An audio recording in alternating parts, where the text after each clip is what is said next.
Welcome to hello doctor. Ear nose throat ENT సమస్యలో ఒకదానికొకటి సంబంధం ఉండడమే కాకుండా నిర్లక్ష్యం చేసే కొద్దీ సైనసైటిస్, ఆస్తమా లాంటి లక్షణాలు కూడా కలగచ్చని, ఒక్కొక్కసారి చెవి పోటు నోస్ ఇన్ఫెక్షన్స్ వల్ల కూడా తలెత్తచ్చని, ఈ ఇన్ఫెక్షన్స్ కి కారణాలేంటి, సైనసైటిస్ అయితే ఆ లక్షణాలు ఎలా ఉంటాయి, థ్రోట్ ఇన్ఫెక్షన్స్ ని ఎలా గుర్తించాలి, వీటికి పరిష్కార మార్గాలు, ఈ వివరాలు అందించడానికి పాజిటివ్ హోమియోపతి డాక్టర్ అర్చన గారు మనతో ఉన్నారు. ఆమెను అడిగి మరిన్ని విశేషాలు తెలుసుకుందాం. హలో అండి, welcome to the show.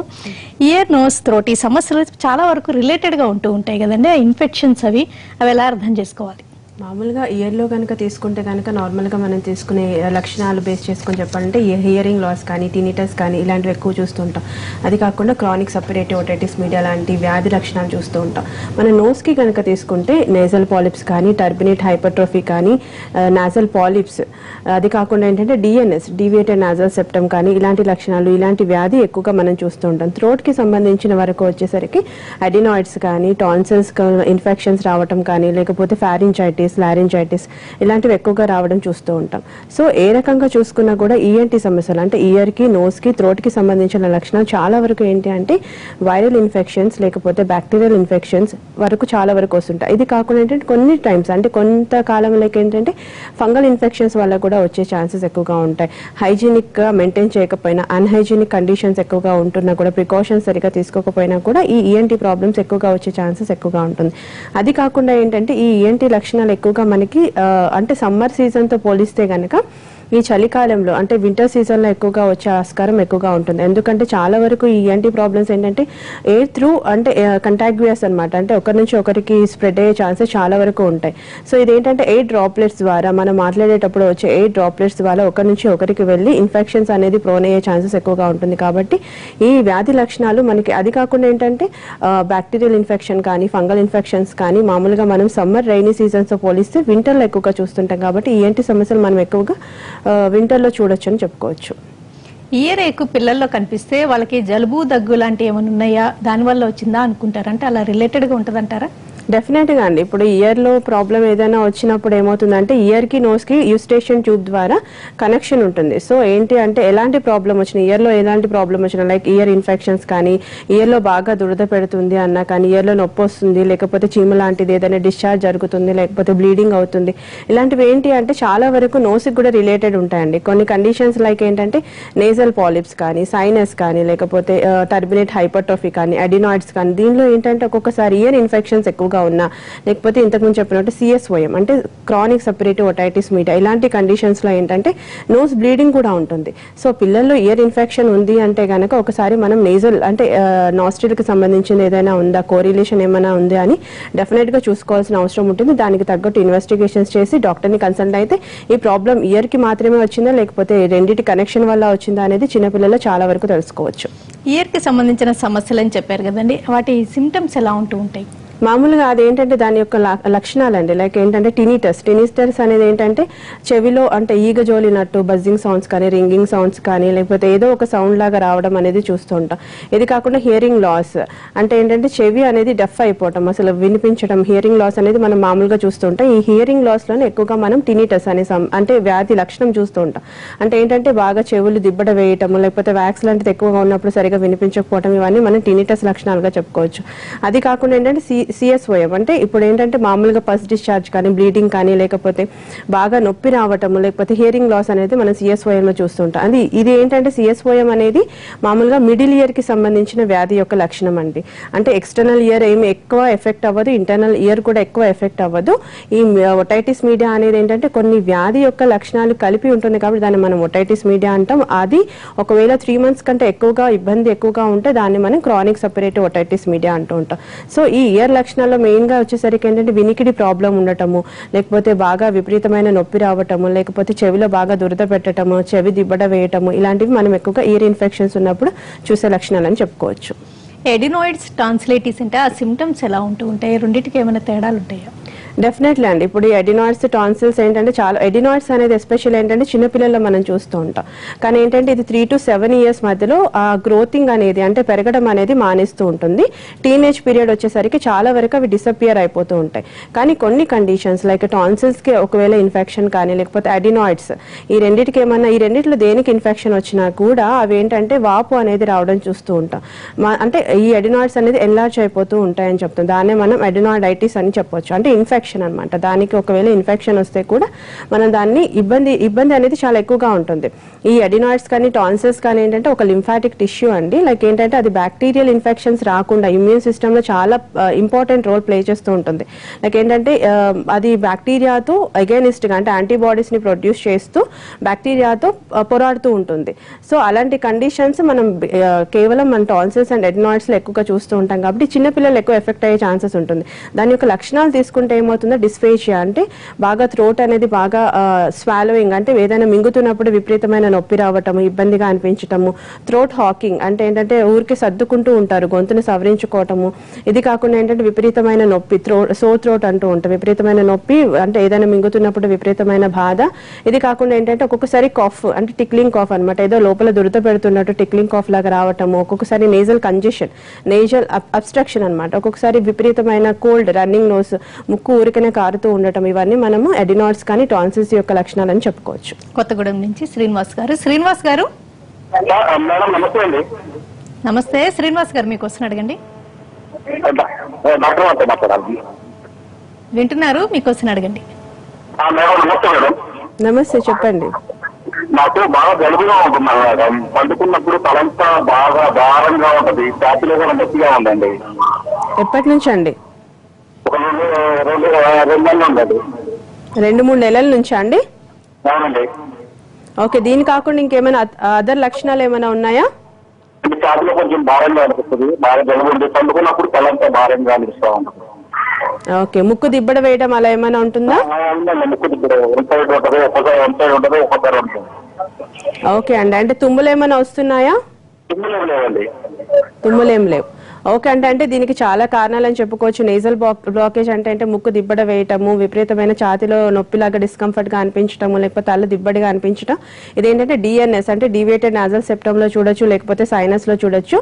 DNS ని లేకపోతే నాజల్ పాలిప్స్ లేకపోతే టర్బినేట్ హైపర్ట్రోఫీ. అంటే ఈ 4 లక్షణాలు అంటే ఈ 4 వ్యాధుల్లో కూడా ఇలాంటి సిమ్టమ్స్ చాలా వరకు ఉంటాయండి. దానికి డిఫరెన్షియేట్ చేయాలి అంటే కొన్ని రకాలైన ఇన్వెస్టిగేషన్స్ ఉంటాయి. లైక్ ఏంటంటే డిఎన్ఎస్ అనేది ఏంటంటే నేజల్ సెప్టమ్ అనేది మన 2 నాస్ట్రిల్స్ ని డివైడ్ చేసే ఒక రకమైన కరెక్ట్ గా సెంటర్ లో ఉండే సెప్టమ్. అదేంటంటే కొన్నిసార్లు లెఫ్ట్ కి కానీ రైట్ కి కానీ డీవియేట్ అవుతూ ఉంటుంది. అలా డీవియేట్ అయినప్పుడు మనం దాన్ని డీవియేటెడ్ నాజల్ సెప్టమ్ అంటూ ఉంటాం. ఈ డీవియేటెడ్ నాజల్ సెప్టమ్ లోనే మనకి విపరీతమైన నేజల్ బ్లాకేజ్ ఉండటం, అంటే ముక్కు నుంచి శ్వాస తీసుకోవడం ఇబ్బందిగా ఉండడం, పడుకునేటప్పుడు అంటే శ్వాస అనేది ఆగిపోవటం, ఒక 2-3 seconds ఆగిపోవటము, లేకపోతే స్నోరింగ్ అంటే గుర్క పెట్టడము, లేకపోతే తల విపరీతంగా నొప్పి వేయటము, తల బరువుగా అనిపించటము, ఏదో ఫీవర్ అంటే జ్వరం వచ్చినట్టు అనిపించడం. ఇవన్నీ ఏంటి అంటే దాని యొక్క లక్షణాలండి. సో కొన్ని రకాలైన ఇన్వెస్టిగేషన్స్ ఉంటాయి. ఎక్స్రే తీయించాల్సిన అవసరం ఉంటుంది. ఎక్స్రే ఆఫ్ పారానాజల్ సైనసెస్ కానీ ఎక్స్రే ఆఫ్ నోస్ ఇది తీస్తే కనుక కరెక్ట్ గా డయాగ్నోస్ చేయొచ్చు ఏంటి మీ ప్రాబ్లం అనేది. ఒకసారి క్లినిక్ వచ్చి కన్సల్ట్ అవ్వండి, ఎలాంటి టెస్టులు చేయాలి, ఏంటి చేయాలి అనేది చెప్తాము. దానివల్ల మీకు ఆ ప్రాబ్లం చాలా వరకు సాల్వ్ అయిపోతుంది. అసలు ఈ ఇన్ఫెక్షన్స్ కి తరచుగా ఏంటి కారణాలు ఏంటి? ఫంగల్ అంటారు, వైరల్ అంటారు, బ్యాక్టీరియల్ అంటారు. జనరల్ గా అందరూ యాంటీబయాటిక్స్ వాడేస్తూ ఉంటారు. ఈ ఇన్ఫెక్షన్స్ తరచుగా థ్రోట్ కానీ లేకపోతే నోస్ కానీ ఇన్ఫెక్షన్స్ గురవుతాయి. అసలు ఏమేమి టెస్టులు చేయించుకోవాలి, ఎలా నిర్ధారించుకోవాలి? మామూలుగా అంటే చాలా వరకు ఏంటి ప్రాబ్లమ్స్ ఏవచ్చినా కూడా ఇప్పుడు ఇంతకుముందు చెప్పినట్టు అన్హైజీనిక్ కండిషన్స్ వల్లనే ఎక్కువగా ఎక్స్టెండ్ అంటే ప్రోన్ అయ్యే ఛాన్సెస్ ఎక్కువగా ఉంటుంది. లైక్ వైరల్ కానీ బ్యాక్టీరియల్ కానీ ఫంగల్ ఇన్ఫెక్షన్స్ వల్ల కానీ ఎక్కువగా వస్తుంది. ఇది కాకుండా ఏంటంటే కొన్ని రకాలైన మెడిసిన్స్ అంటే క్రానిక్ గా చాలా రోజులుగా మనం ఏమైనా మెడిసిన్స్ కనుక వాడుతూ కూడా ఇలాంటి అంటే అప్పర్ రెస్పిరేటరీ ట్రాక్ ఇన్ఫెక్షన్స్ రావటం, లేకపోతే లోవర్ అంటే అప్పర్ రెస్పిరేటరీ ట్రాక్ ఇన్ఫెక్షన్స్ ని కరెక్ట్ గా ట్రీట్మెంట్ ఇవ్వకపోతే కనుక అది లోవర్ రెస్పిరేటరీ ట్రాక్ ఇన్ఫెక్షన్స్ కింద వచ్చే ఛాన్సెస్ ఎక్కువగా ఉంటుంది. లైక్ బ్రాంకియల్ ఆస్తమా కానీ బ్రాంకైటిస్ కానీ ఇలాంటివి వచ్చే ఛాన్సెస్ ఎక్కువగా ఉంటుంది. సో వీటికి ఏంటంటే ముందుగానే ఇనిషియల్ పీరియడ్ లోనే ఏదో జలుబు 1 week ఉంది, 2 weeks ఉంది అంటే అంతగా బాధపడాల్సిన అవసరం ఏమి ఉండదు. కానీ కొన్ని నెలలుగా లైక్ 2 నెలలు 3 నెలలుగా ఉంది అంటే కనుక డెఫినెట్ గా డాక్టర్ ని కన్సల్ట్ అవ్వాలి. డాక్టర్ చెప్పిన ఇన్వెస్టిగేషన్స్ చేయాలి. నార్మల్ గా ఎలాంటి ఇన్వెస్టిగేషన్స్ ఉంటాయి అంటే ఎక్స్రే తీయించవచ్చు. ఎక్స్రే ఆఫ్ ఇంతకుముందు చెప్పినట్టు సైనస్ ఉంది అని డయాగ్నోస్ చేయాలంటే సైనస్ అంటే ఎక్స్రే ఆఫ్ పారానాజల్ సైనసెస్ అని చేయించుకోవటం, లేకపోతే డిఎన్ఎస్ ఉందా లేదా అనేది సిటీ ద్వారా సిటీ స్కాన్ కానీ ఎంఆర్ఐ ఆఫ్ నోస్ కానీ ఇలాంటి ఎంఆర్ఐ సిటీ కానీ లేకపోతే ఎక్స్రేస్ చేస్తే చాలా వరకు ప్రాబ్లమ్ సాల్వ్ అవుతుంది. ఇది కాకుండా సిమ్టమాటిక్ అంటే లైక్ ఏంటంటే కొంతమంది థ్రోట్ లో బాగా ఇరిటేషన్ ఉంది, అడినాయిడ్స్ ఉన్నాయి, ఫారింజైటిస్ లారింజైటిస్ ఇలాంటి కండిషన్స్ ఉన్నప్పుడు ఏంటి అంటే థ్రోట్ స్వాబ్ తీస్తుంటారు. అంటే పస్ ఒకవేళ ఇయర్ నుంచి ఏమైనా పస్ కానీ అలాంటి చీములాగా ఏదైనా కారుతూ ఉంటే పస్ కల్చర్ తీయటము ఇలాంటి ఇన్వెస్టిగేషన్ చేయడం వల్ల కరెక్ట్ గా డయాగ్నోస్ చేయొచ్చు. అంటే ప్రాబ్లం ఏంటి అనేది డెఫినెట్ గా తెలుసుకునేందుకు ఆస్కారం ఉంటుంది. మచిలీపట్నం నుంచి ధనంజయ్ గారు. ధనంజయ్ గారు మేడం చెప్పండి. నమస్తే, మీ క్వశ్చన్ అడగండి. Good evening doctor. Good evening అండి. అది 20 days బ్యాక్ నాకు థ్రోట్ లో కొంచెం వైట్ గా ఏదో కనబడిందండి. ఓకే. అది హాస్పిటల్కి వెళ్తే అది foreign body sensation in throat అని చెప్పి ఇచ్చారు, మెడిసిన్స్ ఇచ్చారు. ఓకే. అది 20 days వాడాను, బాగానే ఉంది. మళ్ళీ అయిపోయిన మెడిసిన్స్ అయిపోయిన తర్వాత ఇంకా వాడలేదు. మళ్ళీ ఇప్పుడు అదే గొంతులో తడిగా ఆరిపోవడం లాగా పెయిన్ లాగా అదంతా వస్తుందండి, మళ్ళీ స్టార్ట్ అయింది.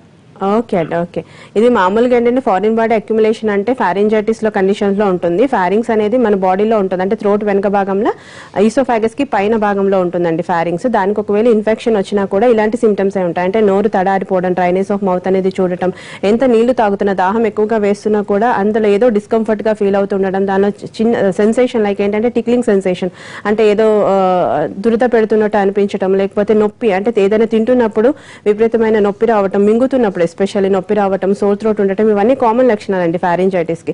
ఇది ఒకవేళ మరీ ఎక్కువ అయితే ఫీవర్ రావటము, చిన్న పని చేసిన అలసిపోయినట్టు అనిపించడం, ఏదో సిక్ ఫీలింగ్ ఉండటం అనేది చూస్తూ ఉంటాం. సో మీరు ఫారిన్ బాడీ అక్యుములేషన్ అంటున్నారు కాబట్టి మెడిసిన్స్ వాడారు, తగ్గిపోయిందని చెప్తున్నారు కాబట్టి కొన్ని రకాలైన హైజీనిక్ కండిషన్స్, ప్రికాషన్స్ మెయింటైన్ చేస్తూ ఉండండి. దానికి చాలా ఇబ్బందికరమైన విషయం ఏం కాదండి ఫారిన్ బాడీ అక్యుములేషన్ అనేది. దానివల్ల ఒకవేళ మళ్ళీ రికరెన్స్ ఏమైనా ఉంటే కనుక ఒకసారి హోమియోపతికి వచ్చి కన్సల్ట్ అవ్వండి, డెఫినెట్ గా మీకు ప్రాబ్లమ్ సాల్వ్ అవుతుంది. అసలు ఈ తరచుగా ఇన్ఫెక్షన్స్ కి గురవుతున్నారంటేనే ఇట్ సెల్ఫ్ మనం అర్థం చేసుకోవచ్చు ఇమ్యూనిటీ తగ్గినట్టుగా. ఇమ్యూనిటీ పెంచేటట్టుగా ఏమన్నా ట్రీట్మెంట్స్ ఉంటాయా? ఇప్పుడు మామూలుగా ఏంటంటే ఇమ్యూనిటీ అనేది చాలా వరకు చిన్న పిల్లల్లో తక్కువగా ఉంటుందండి. అంటే 5 years లోపు ఉన్న పిల్లలకి చాలా వరకు ఏంటంటే అప్పుడప్పుడే డెవలప్ అవుతూ ఉంటారు కాబట్టి చాలా వరకు వ్యాధి నిరోధక శక్తి డెవలప్ అవుతుంటుంది. వాళ్ళు ఎంత పెరుగుతూ ఉంటారో దాని ప్రకారమే ఆ వ్యాధి నిరోధక శక్తి కూడా పెరుగుతూ ఉంటుంది. కాబట్టి వాళ్ళకి చాలా వరకు ఇమ్యూనిటీ పవర్ అనేది చాలా తక్కువగా ఉంటుంది. కాబట్టి ఈ ఇన్ఫెక్షన్స్కి ఎక్కువగా ప్రోన్ అవుతూ ఉంటారు. ఎస్పెషల్లీ అంటే మామూలుగా 5 to 7 years మధ్యలో పిల్లలు ఎక్కువగా, అంటే బిలో 7 years 10 years పిల్లలు ఎక్కువగా మనకి ఇన్ఫెక్షన్స్కి ఎక్కువగా ప్రోన్ అవుతూ ఉంటారు. అయితే ఈ వ్యాధి నిరోధక శక్తి అనేది డెవలప్ అవ్వాలి అంటే మనం తీసుకునే ఆహారపు అలవాట్లలో చాలా వరకు అంటే మిళితం చేయాల్సిన అవసరం ఎక్కువగా ఉంటుంది. లైక్ ఏంటంటే పౌష్టికాహారం, హైలీ న్యూట్రిషియస్ ఫుడ్ తీసుకుంటూ ఉండటం, అంటే పాలు, పెరుగు అన్ని, ఇంకా అంటే లైక్ అన్ని కాల్షియం కానీ, ఫ్యాట్స్ కానీ, కార్బోహైడ్రేట్స్ కానీ, ప్రోటీన్స్ కరెక్ట్గా, న్యూట్రియన్స్ అన్ని, మల్టీవిటమిన్స్ అన్ని దొరికేటట్టు తీసుకునే ఆహారం కనుక తీసుకుంటే కనుక చాలా వరకు ఏంటంటే వ్యాధి నిరోధక శక్తి అనేది పెరుగుతూ ఉంటుంది. ఇది కాకుండా అన్హైజీనిక్ కండిషన్స్ ఏమైనా ఉన్నా కానీ అలాంటివి చాలా వరకు దూరంగా ఉండాలి. లైక్ ఏంటంటే తినే ముందు చేతులు కడుక్కోవటము, చాలా వరకు హైజీన్ గా ఉండటము, అంటే మామూలుగా ఉతికిన బట్టలు వేసుకోవటము, ఇలా అంటే బాగా ఇన్ఫెక్షన్స్ ప్రోన్ అవుతున్న వాళ్ళకి కొంతవరకు ఐసోలేషన్ అంటే దూరంగా పెట్టడం, ఇలా చేస్తూ ఉండటం వల్ల కూడా ఏమవుతుందంటే ఇమ్యూనిటీ పవర్ అనేది పెరుగుతూ ఉంటుంది. మెయిన్ గా ఇమ్యూనిటీ పవర్ పెరగాలి అంటే కనుక చాలా వరకు మనం తీసుకునే ఆహారంలోనే చాలా వరకు మార్పులు చేసుకుంటే కనుక చాలా వరకు అది పెరిగేందుకు ఆస్కారం ఉంటుంది. ఫుడ్ డైట్ ఏమన్నా ఇంటేక్ వేరే డిఫరెంట్ ఫుడ్ ఐటమ్స్ ఎక్కువగా తీసుకోవడం ఇలాంటివి కూడా అవసరమయ్యే సమస్యలు ఉన్నప్పుడు? అంటే ఏంటంటే మామూలుగా ఈ ఏంటి సమస్యలు ఎక్కువగా మనము అంటే వింటర్ సీజన్ లో ఎక్కువగా చూస్తూ ఉంటాం కాబట్టి, అంటే కోల్డ్ ఐటమ్స్ ఎక్కువగా తీసుకోవద్దు, జంక్ ఫుడ్ అంటే మసాలా ఫ్రైడ్ ఐటమ్స్ కానీ, ఇరిటెంట్స్ ఏమైనా థ్రోట్ ఇరిటెంట్స్ కానీ ఏమైనా ఉన్నా అవి తీసుకోకూడదని చెప్తూ ఉంటాం. తీసుకోవాల్సిన ఆహారం అంటే కనుక చాలా వరకు అన్ని రకాలైన డ్రై ఫ్రూట్స్ తీసుకోవచ్చండి. ఫర్ ఎగ్జాంపుల్ ఇప్పుడు సైనస్ ఉంది, సైనస్ లో ఏంటంటే చాలా వరకు మేము చెప్పేది చల్లని పదార్థాలు ఎక్కువ వరకు ఎక్స్పోజ్ కాకుండా ఉండండి, చల్లని పదార్థాలు తీసుకోకుండా ఉండండి. ఇలాంటి అంటే cool items like cool drinks కానీ, ఇలాంటివి ఐస్ క్రీమ్స్ కానీ చాలా వరకు దూరంగా పెట్టండి అని చెప్తూ ఉంటాం. ఇది కాకుండా తీసుకోవాల్సింది ఏంటంటే అన్ని రకాల డ్రై ఫ్రూట్స్ తీసుకోవచ్చు, అన్ని రకాలైన సీజనల్ ఫ్రూట్స్, ఎస్పెషల్ ఏంటంటే విటమిన్ సి వల్ల ఏంటంటే ఇమ్యూనిటీ పవర్ కూడా చాలా వరకు ఇంప్రూవ్ అవుతూ ఉంటుంది. కానీ ఏంటంటే దానిలో ఉండే సిట్రిక్ యాసిడ్ వల్ల చాలా వరకు స్టమక్ అనేది ఇరిటేట్ అవుతూ ఉండటం, థ్రోట్ అనేది కొంత రకంగా ఇరిటేట్ అవ్వడం అనేది ఉంటుంది. సో ఇది ఎంత మోతాదులో తీసుకోవాలో అంతే తీసుకోవాలి, కానీ మరీ ఎక్కువగా తీసుకున్నా కూడా ఇబ్బంది అనేది చాలా ఎక్కువగా అయ్యే ఛాన్సెస్ ఎక్కువగా ఉంటుంది. కాబట్టి ఇవి కాకుండా అన్ని seasonal fruits except citric acid ఉన్న ఫ్రూట్స్ కాకుండా ఆరెంజెస్ ఇలాంటివి సీజనల్ ఫ్రూటే కానీ చాలా వరకు అది కంట్రోల్లో పెట్టుకుంటుండాలి, దానివల్ల ఇరిటేట్ అయ్యే ఛాన్సెస్ ఎక్కువగా ఉంటుంది. ఇది కాకుండా అన్ని రకాల ఫ్రూట్స్, అన్ని రకాల అంటే ఆహారం ప్రకారం అన్ని ఎగ్ కానీ, ఫిష్ కానీ అన్ని తీసుకుంటే ఎలాంటి ప్రాబ్లం రాదు, ఇమ్యూనిటీ కూడా పెరిగేందుకు ఆస్కారం ఉంటుంది. బాబు గారు కాల్ చెన్నై నుంచి. బాబు గారు బాబు గారు చెప్పండి. బాబు చెప్పండి, వినపడుతుంది, మీకు క్వశ్చన్ అడగండి.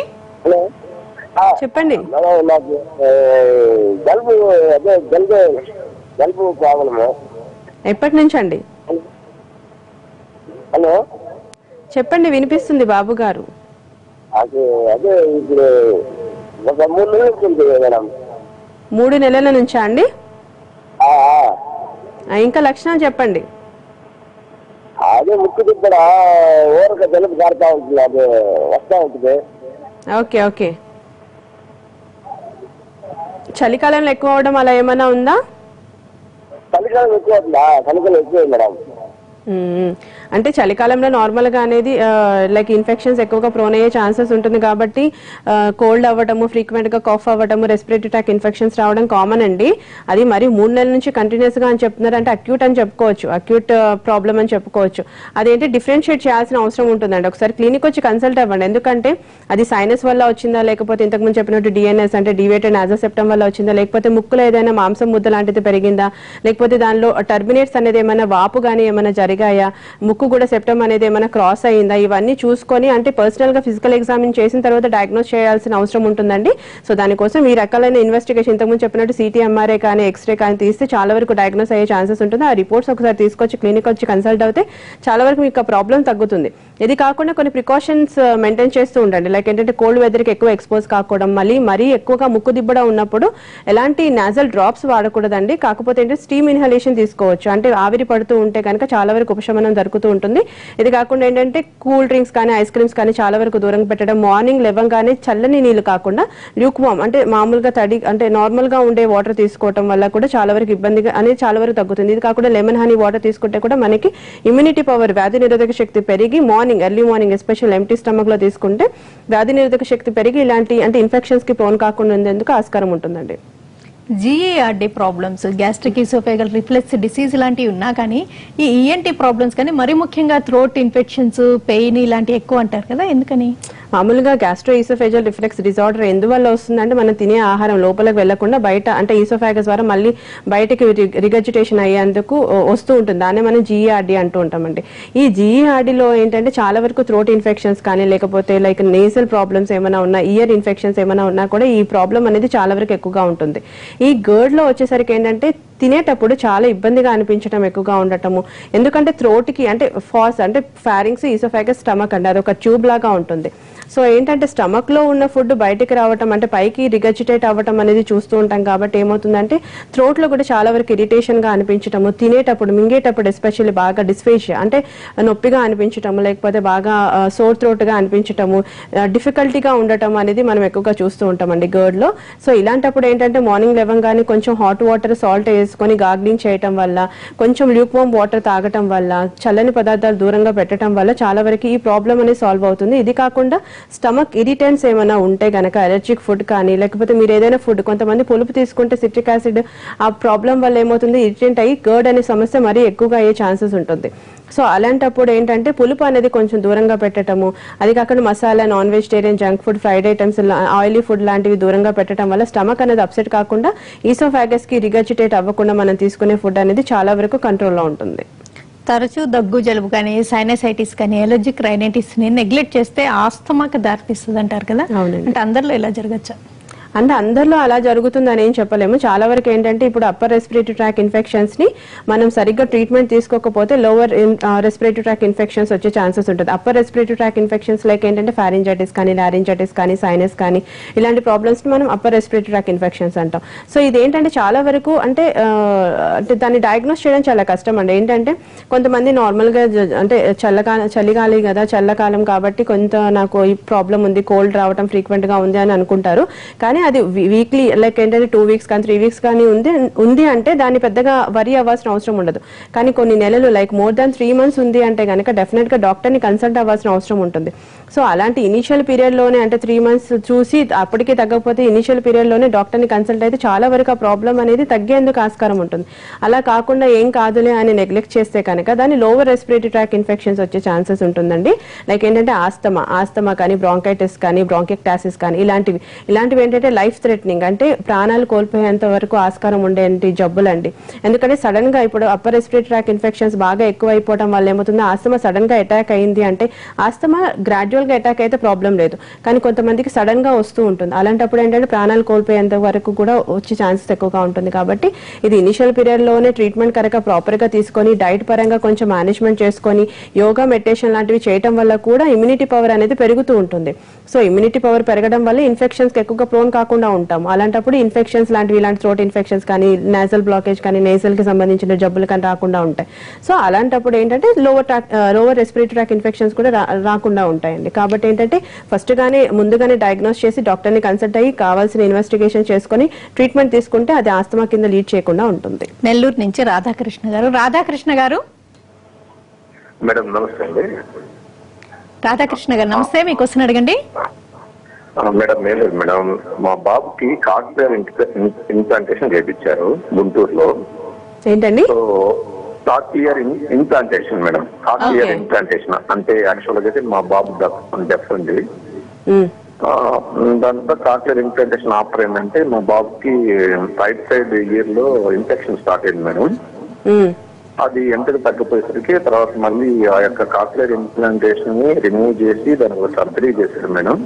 ఓకే. ఆ సర్జరీ చేసిన తర్వాత నాకు 1 year దాకా లోపల నుంచి పసి వచ్చేది మేడం. అంటే సీమ్ లాంటిది కడతా ఉండేది ఎప్పుడు. 3 years అలానే కాలేదు మేడం. 3 years అలానే వస్తుంది పసి అనేది బయటికి. తర్వాత ఏంటంటే ఒక 1 year దాకా మాకు ఈ ప్రాబ్లం రాలేదు.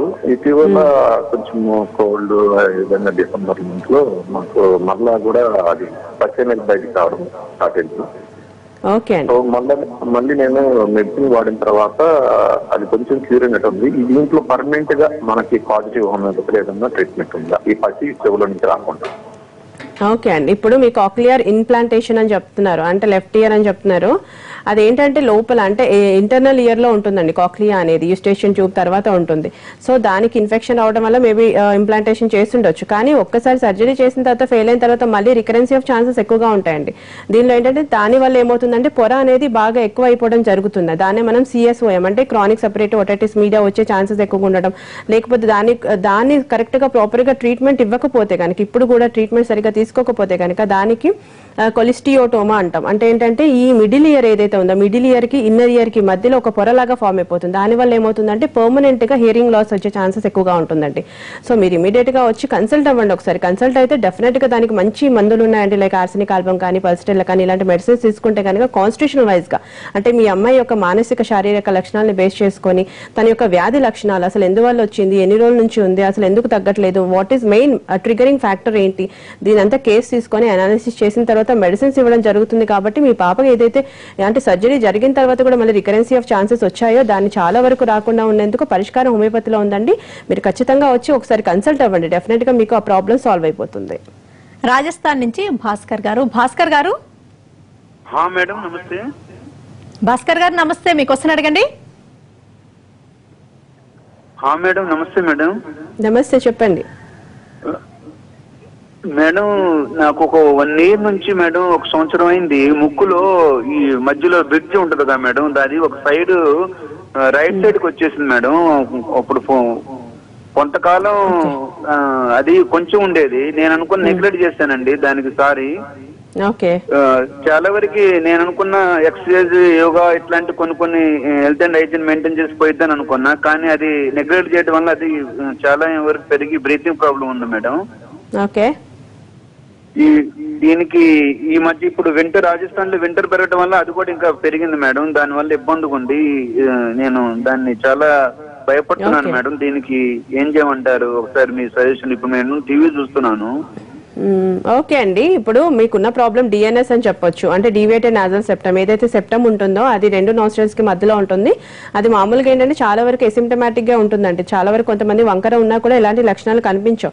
కానీ కొంతమందిలో మరి అది ట్రీట్మెంట్ సరిగ్గా లేకపోవడం వల్ల కానీ, వాళ్ళు తీసుకునే ఆహారపు అలవాట్లు కానీ, లేకపోతే వాళ్ళు ఊరికనే అంటే నోస్ బ్లాక్ అనేది ఏంటంటే నోస్ ఊరికే చీదుతా ఉంటారు. అలాంటప్పుడు కానీ ఈ ప్రాబ్లం అనేది మరీ ఎక్కువగా ఉండడం చూస్తుంది. దీని యొక్క లక్షణాలు కనుక చూసుకుంటే నేజల్ కంజెషన్ అంటే ముక్కు శ్వాస తీసుకోవడం చాలా ఇబ్బందిగా అనిపించటము, ఊరికే పొద్దున్న లేవగానే తుమ్ములు రావటము, ఊరికే కోల్డ్ అంటే ఒక మంత్ లోనే 2-3 సార్లు కోల్డ్ విపరీతంగా రావటము, తుమ్ములు రావటము. ఇది కాకుండా నిద్ర సరిగా పట్టకపోవటం, నిద్రలో కూడా శ్వాస కొంచెం ఒక 2-3 సెకండ్స్ ఆగిపోవటం, స్లీప్ యాప్నియా అంటాం. తర్వాత అది కాకుండా గురక లాంటిది రావటం అనేది చూస్తుంటాం. కాఫ్ కోల్డ్ అనేది కామన్ సిమ్టమ్స్ అండి డిఎన్ఎస్ లో. సో ఇప్పుడు మెడిసిన్స్ వాడితే కనుక ఏమవుతుందంటే బేసిక్ గా ఈ డిఎన్ఎస్ అనేది ఏంటంటే దానికి ఏదైనా ట్రామా కానీ ఇంజురీ కానీ జరగటం వల్ల కానీ లేకపోతే ఊరికి ముక్కు చీదడం వల్ల కానీ వస్తుందని చెప్పాను కదా. అది అంటే ఆ హిస్టరీ ఏమైనా ఉంటే ఒకవేళ ఊరికే ముక్కు చీదడం ఏమైనా ఉంటే కనుక దాన్ని ఇమీడియట్ గా స్టాప్ చేయండి. అలాంటివి ఎక్కువ వాడకూడదు. లైక్ ఏంటంటే స్టీమ్ ఇన్హలేషన్ తీసుకోవటం, అంటే ముక్కుకి ఆవిరి పట్టడం, ఇలాంటివి చేయాలి. కానీ ఊరికే అంటే చీమిడి వస్తుంది అని చెప్పేసి రైనైటిస్ ప్రాబ్లం ఉంది కదా అని చెప్పేసి ఊరికే చీదడం వల్ల కూడా ఈ ప్రాబ్లం ఎక్కువైపోతుంది. అంటే ఆ డీవియేటెడ్ అయిన సెప్టమ్ ఏదైతే ఉందో మరీ డీవియేట్ అయ్యే ఛాన్సెస్ ఉండి అది ప్రాబ్లం అనేది చాలా క్రానిక్ కి వెళ్ళిపోయే ఛాన్సెస్ ఉంటుందండి. సో హోమియోపతిలో ఏం చేస్తామంటే మీకు ఏదైతే ప్రాబ్లం ఉందో డిఎన్ఎస్ వల్ల ఏదైతే సిమ్టమ్స్ అనేది ఎక్కువ అవుతున్నాయో, లైక్ ఏంటి నేజల్ బ్లాకేజ్ అంటున్నారు, నేజల్ కంజెషన్ అంటున్నారు, అంటే తుమ్ములు, ఇవన్నీ ప్రాబ్లం అని చెప్తున్నారు. ఆ సిమ్టమ్స్ ఇమీడియట్ గా మీకు వాడిన 1 వీక్ to 2 వీక్స్ లోనే తగ్గిపోతాయండి. ఆ తగ్గిపోవడంతో పాటుగా మీకు ఆ ప్రాబ్లం అనేది పర్మనెంట్ గా సొల్యూషన్ జరగాలి అంటే కనీసం ఒక 4 నుంచి 5 నెలలు మెడిసిన్స్ వాడితే కనుక డెఫినెట్ గా ఆ ప్రాబ్లం అనేది తగ్గిపోతుంది. మళ్ళీ మీకు ఫ్యూచర్ లో కూడా రికరెన్సీ అనేది రాకుండా ఉంటుంది. మీరు ఎట్టి పరిస్థితుల్లో దీన్ని నెగ్లెక్ట్ చేయొద్దు. ఒకవేళ డిఎన్ఎస్ ని నెగ్లెక్ట్ చేస్తే ఏమవుతుందంటే సైనస్ కింద దారి తీసే అవకాశం ఉంటుంది. మళ్ళీ సైనస్ కూడా మరీ ప్రాబ్లమాటిక్ గా అయితే ఇంతకుముందు చెప్పినట్టు ఆస్తమా కానీ బ్రాంకైటిస్ కానీ వచ్చే అంటే లోవర్ రెస్పిరేటరీ ట్రాక్ ఇన్ఫెక్షన్స్ వచ్చేందుకు ఆస్కారం ఎక్కువగా ఉంటుంది. సో ఇమీడియట్ గా ట్రీట్మెంట్ తీసుకుంటే చాలా మంచిదండి. ఓకేనండి డాక్టర్ అర్చన గారు, ఈఎన్టీ సమస్యలు ఎలా ఉంటాయి, లక్షణాలు, పరిష్కార మార్గాలు, వివరాలు తెలియజేసినందుకు థ్యాంక్స్ అలాట్ అండి. ఇది ఇవాల్టి హలో డాక్టర్. నమస్తే.